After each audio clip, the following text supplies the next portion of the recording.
오늘은 제가 공무원 시험 준비를 위해 첫 번째로 했던 일에 대해 말씀드리겠습니다. 주부인 제가 가장 먼저 한 일은 바로 공부 시간 확보하기였습니다.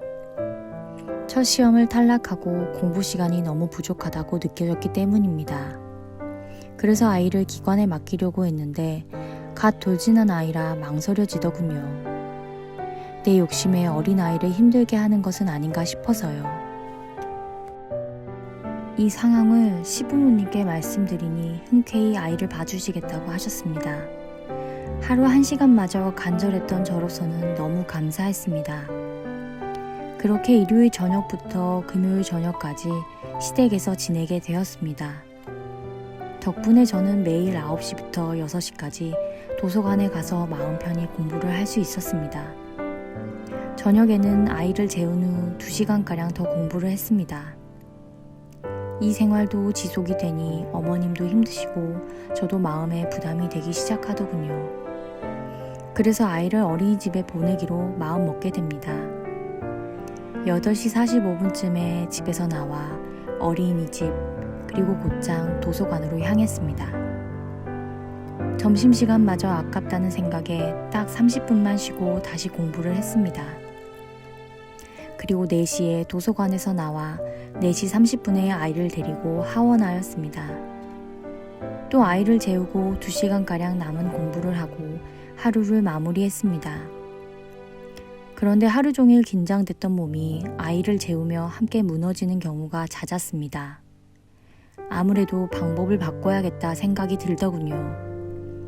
밤에 하던 공부를 아침 새벽 공부로 바꾸어 보는 것으로 해보았습니다. 아침 6시쯤 기상해서 아이가 일어나는 8시까지 2시간을 확보했습니다. 이 방법이 저에게는 훨씬 더 낫더군요.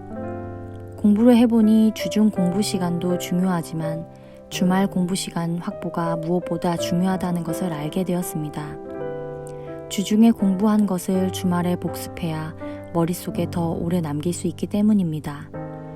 그래서 주말 공부를 위해 남편에게 도움을 요청했습니다.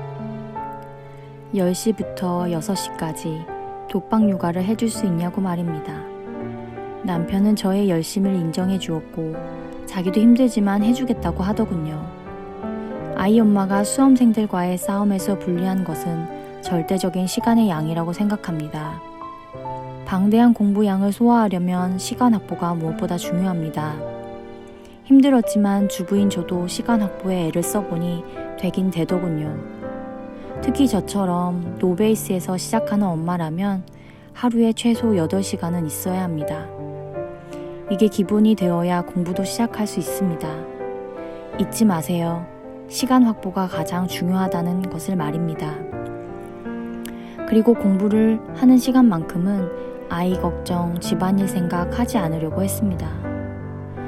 근데 어렵게 시간을 확보해서 공부를 해보려는데 아이가 아프네요. 아마 엄마들의 최대의 난제가 아닐까 생각해 봅니다.